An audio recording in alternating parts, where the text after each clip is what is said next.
बाहर के सत्य को ही आप सत्य समझोगे तो वो बदलते रहता है।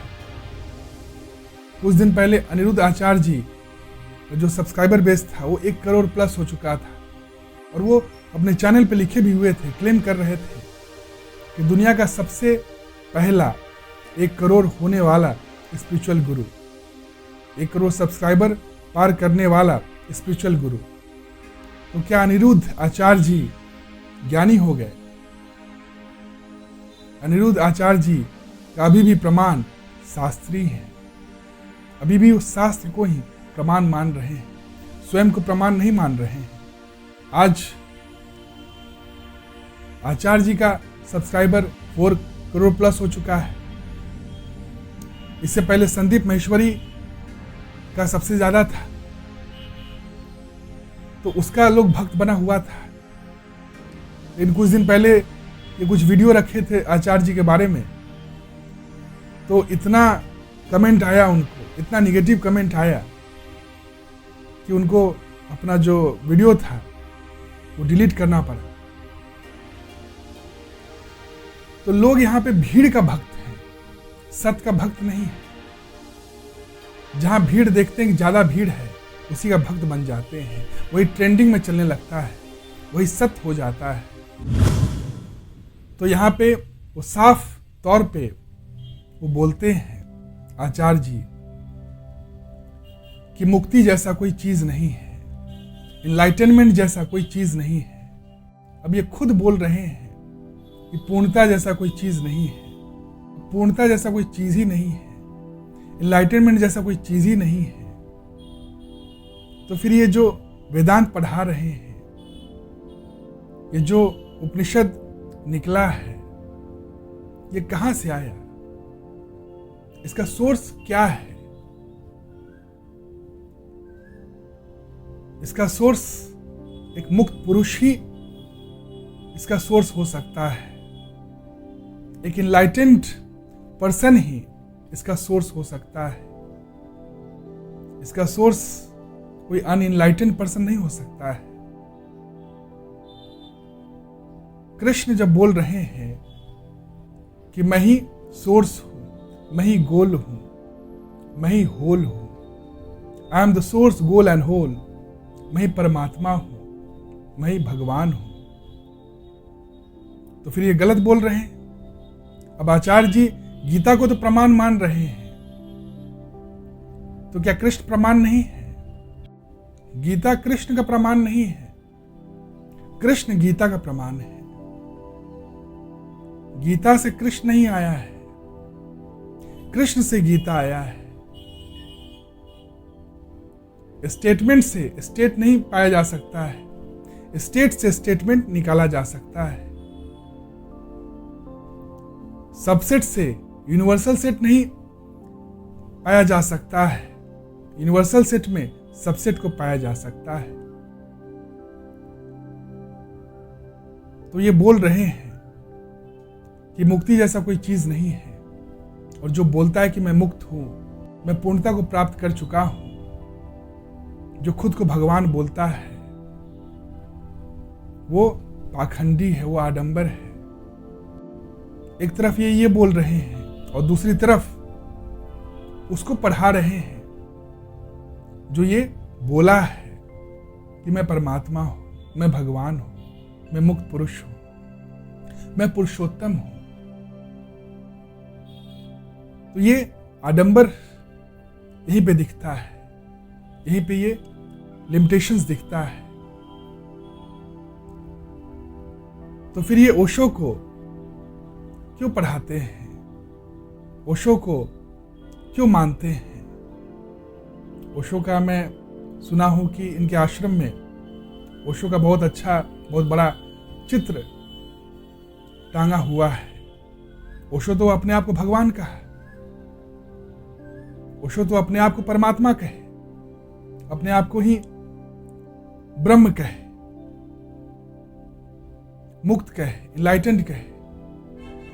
अब इनके हिसाब से ये झूठ बोल रहे हैं, क्योंकि इनके हिसाब से तो इनलाइटनमेंट होता ही नहीं है, मुक्ति होता ही नहीं है, पूर्णता होता ही नहीं है। लेकिन जो भी वो पढ़ा रहे हैं, जिसको पढ़ा रहे हैं, वो सब मुक्त पुरुष ही हैं। जो भी उपनिषद है, वेदांत है, वो मुक्ति की अवस्था से ही निकला है, वो बंधन की अवस्था से नहीं निकला है। कोई बंधन में होते हुए, कोई अहंकार में होते हुए, कोई सीमा भाव में होते हुए वेदांत को नहीं लिख सकता है, उपनिषद को नहीं लिख सकता है। तो ये उपनिषद और वेदांत ब्रह्म का प्रमाण नहीं है, ब्रह्म उपनिषद का प्रमाण है, ब्रह्म वेदांत का प्रमाण है। ब्रह्म आत्मा है, आत्मा ही सब कुछ का प्रमाण है।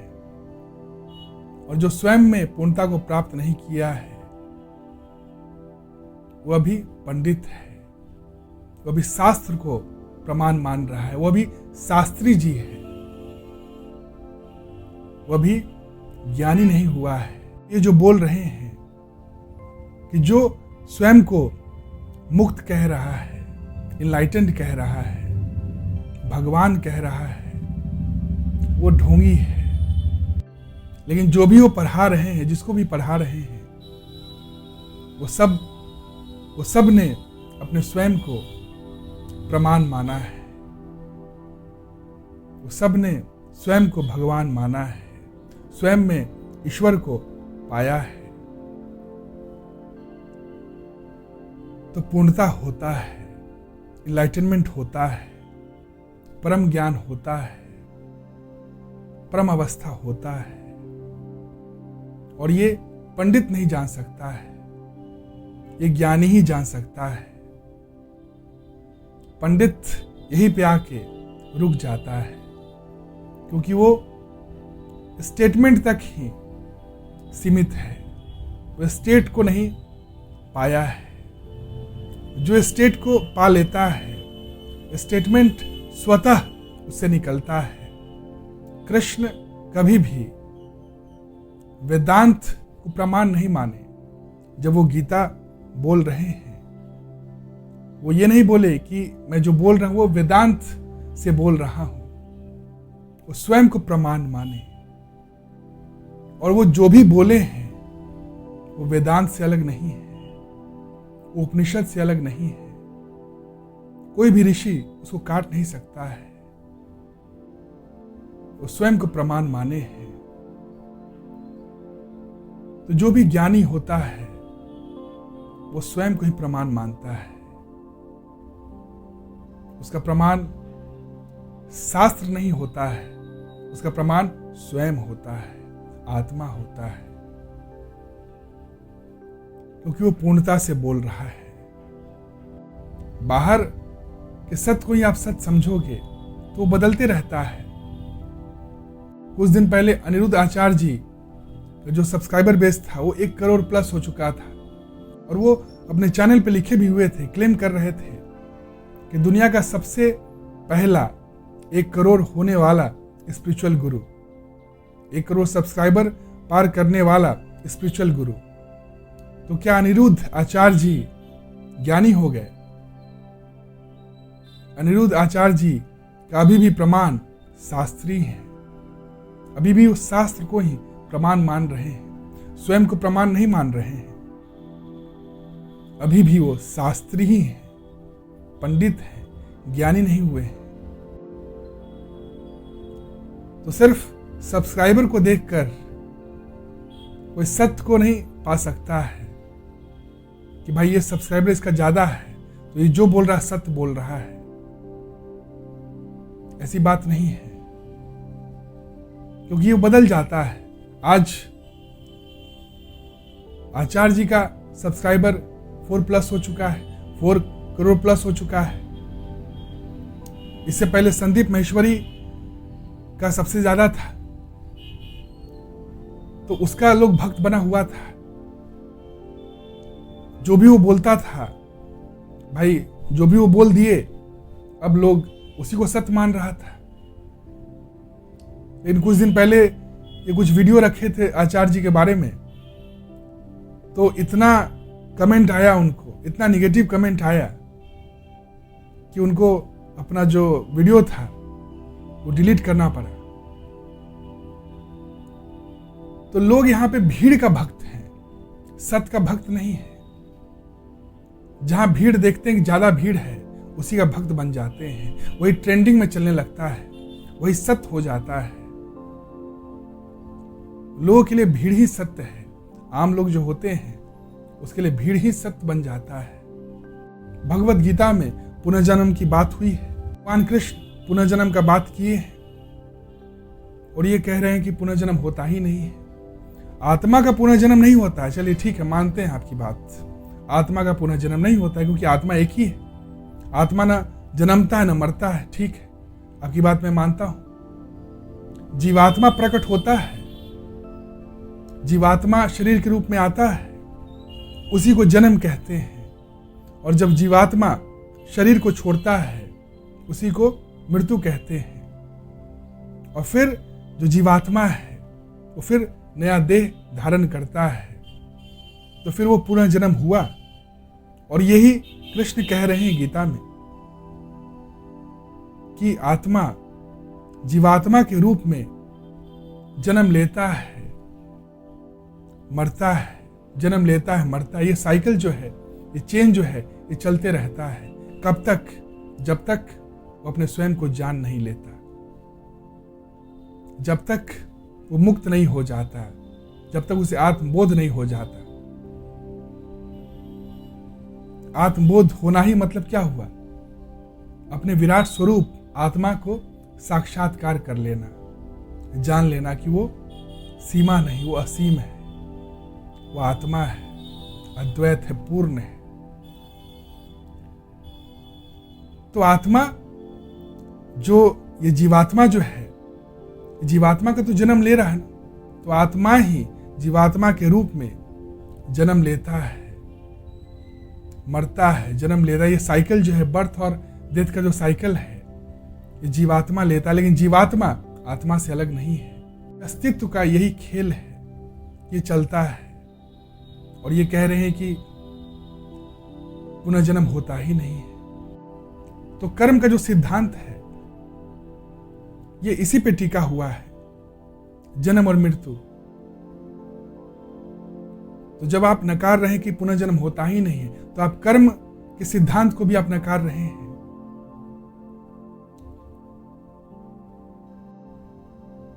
तो पंडित की माने या ज्ञानी की माने, स्टेटमेंट को जो प्रमाण मान रहा है उसको माने, या जो स्टेट हो चुका है, जिससे स्टेटमेंट निकल रहा है उसकी माने। ये ऑब्वियस है कि स्टेट जो है वो हायर देन द स्टेटमेंट है, वही सत्य है। जो वो बोल रहा है वही सत्य है। तो वो तो डायरेक्टली बोल रहे हैं कि पुनर्जन्म होता है। जब मनुष्य मरता है, इसका मतलब क्या हुआ? आप एक जो कपड़ा हम पहनते हैं वो कपड़ा को त्यागते हैं और नया कपड़ा पहनते हैं। कृष्ण बोल रहे हैं गीता में, इसका मतलब कृष्ण झूठ बोल रहे हैं। जीवात्मा जन्म लेता है, मरता है, और जीवात्मा आत्मा से अलग नहीं है। तो आत्मा ही जीवात्मा के रूप में जन्म लेता है और मरता है। ये जो साइकिल है डेथ और बर्थ का, ये चलते रहता है। इसके बीच में कर्म चलता है, और बर्थ और डेथ जो साइकिल है ये चलते रहता है जब तक उसे ज्ञान नहीं हो जाए, जब तक वो जाग नहीं जाए स्वयं के प्रति। दूसरी बात, जो मुक्ति के बारे में बोले हैं वो भी बिल्कुल गलत बोले हैं कि मुक्ति होता ही नहीं, पूर्णता जैसा कोई चीज ही नहीं होता है। आज शास्त्री बन के बहुत लोग बैठा हुआ है। जया किशोरी जी जो हैं, अनिरुद्ध आचार्य जी जो हैं, ये सब क्या शास्त्री हैं, जो शास्त्र को प्रमाण मान रहा है। और इनका जो फॉलोअर्स हैं, फॉलोअर बेस है, वो बहुत ज्यादा है। मैं ये नहीं कह रहा हूं कि गलत काम कर रहे हैं, बहुत अच्छा काम कर रहे हैं, लोगों को सत्य से जोड़ रहे हैं, लेकिन इनका लिमिटेशन है। अनिरुद्ध आचार्य जी क्या बोलते हैं कि इंसान कभी भगवान नहीं हो सकता है। यहां पे द्वैत हो गया, और यही आचार्य जी बोल रहे हैं। क्या बोल रहे हैं कि पूर्णतः ऐसा कोई चीज ही नहीं होता है। स्वयं को भगवान कह रहा है वो ढोंगी है। तो आचार्य जी और अनिरुद्ध आचार्य जी में क्या अंतर है? प्रशांत जी जो बोल रहे हैं वो अद्वैत को आधार में लेकर बोल रहे हैं, और अनिरुद्ध आचार्य जी जो बोल रहे हैं वो भी शास्त्र को आधार में लेकर बोल रहे हैं। लेकिन दोनों का जो बात है वो दोनों का बात सेम लग रहा है, क्योंकि दोनों पंडित ही हैं, दोनों ज्ञानी नहीं हैं। एक समय पे अनिरुद्ध आचार्य जी का जो सब्सक्राइबर बेस था वो सबसे टॉप पे था। उस समय आचार्य जी का सब्सक्राइबर बेस टॉप पे नहीं था, आज ये टॉप पे हो गए हैं। तो सिर्फ सब्सक्राइबर बेस को देखकर ये जज नहीं करना चाहिए कि सत्य बोल रहा है, यही सत्य है। यही आंख का धोखा हो जाता है। संत रामपाल जी को लोग बोल रहे थे एकदम सत्य बोल रहे हैं, कबीर ही एकदम परमात्मा है और दूसरा परमात्मा है ही नहीं। लोग एकदम सत्य मान रहे थे कि ये बोल रहे हैं एकदम सत्य है। बाहर सत्य को हम जब तक ढूंढेंगे तब तक धोखा खाते रहेंगे। यही ओशो बोल रहे हैं। ओशो का प्रमाण क्या है? स्वयं ही प्रमाण है, और जो मुक्त होता है वो दूसरों को भी मुक्ति का मार्ग बताता है। वो चाहता है कि प्रमाण वो स्वयं में ले आए, अपने खुद में प्रमाण को ले आए, बाहर प्रमाण को नहीं रखे। जब तक स्वयं में प्रमाण नहीं लाता है मनुष्य, तब तक वो धोखा खाते रहेगा। और इसलिए वो ध्यान का मार्ग बताए, ऑब्जर्वेशन का मार्ग बताए। ध्यान से ही मनुष्य ज्ञान तक पहुंच सकता है। ध्यान ही एकमात्र जरिया है परम ज्ञान को प्राप्त करने के लिए। तो जो पंडित जो बोल रहा है वो शुरुआती जो हम लोग शुरुआत करते हैं जर्नी, बहुत ही उसके लिए लाभदायक होता है। लेकिन एक समय पे आके हम अटक जाते हैं, क्योंकि पंडित अभी लिबरेटेड नहीं है, ज्ञानी नहीं है। जो भी बताएगा उसका लिमिटेशन है, उसके बियॉन्ड नहीं जा सकता है। वो मुक्ति की अवस्था को पूर्ण रूप से नहीं बता सकता है। मुक्ति की अवस्था को जो मुक्त पुरुष हैं वही बता सकते हैं। कबीर की बात बहुत करते हैं आचार्य जी, लेकिन कबीर के भी गुरु रहे हैं। वो मुक्त पुरुष थे, और मुक्त पुरुष के शरण में जब कबीर आए तभी वो मुक्त हुए। और जो भी कबीर बोले हैं वो वेदांत से अलग नहीं है। उनका प्रमाण कोई वेदांत नहीं है, उनका प्रमाण स्वयं है। ज्ञानी का प्रमाण स्वयं होता है। ऐसी बात नहीं है कि विवेकानंद वेदांत पे बोले नहीं, लेकिन विवेकानंद पहले ज्ञान को प्राप्त कर लिए। जब वो रामकृष्ण परमहंस के पास आए तब उन्हें ज्ञान हुआ, क्योंकि रामकृष्ण परमहंस ज्ञानी पुरुष थे, सिद्ध पुरुष थे। वो वेदांत पढ़े नहीं थे, लेकिन जो भी वो बोलते थे वो वेदांत से अलग नहीं बोलते थे।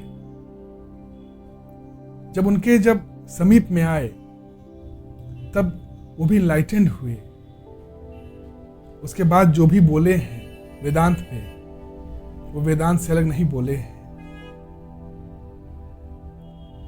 तो सिद्ध के समीप में आके ही कोई सिद्ध हो सकता है। जैसे मैग्नेट के समीप में आके ही लोहा मैग्नेट हो सकता है। जैसे जलता हुआ दिया के समीप में आके ही एक दीपक जल सकता है। राम अगर वशिष्ठ के समीप में नहीं आते तो भगवान नहीं बनते, तो मुक्त नहीं होते। तो मुक्ति जब चाहिए, लिबरेशन के लिए, हमें लिबरेटेड पर्सन के पास ही जाना होगा।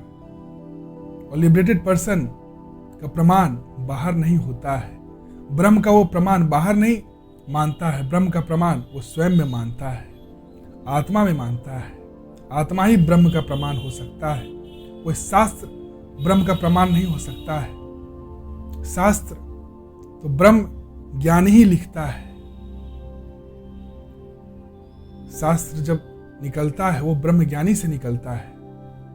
तो शास्त्र पढ़ के कोई ब्रह्म ज्ञानी नहीं हो सकता है। ब्रह्म ज्ञानी होने के लिए ब्रह्म ज्ञानी के पास ही आना पड़ता है।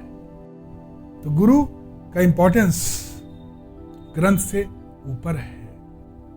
गुरु जो है वो ग्रंथ से भी ऊपर है, और गुरु स्वयं में सिद्ध है, स्वयं में पूर्ण है, वो मुक्त है।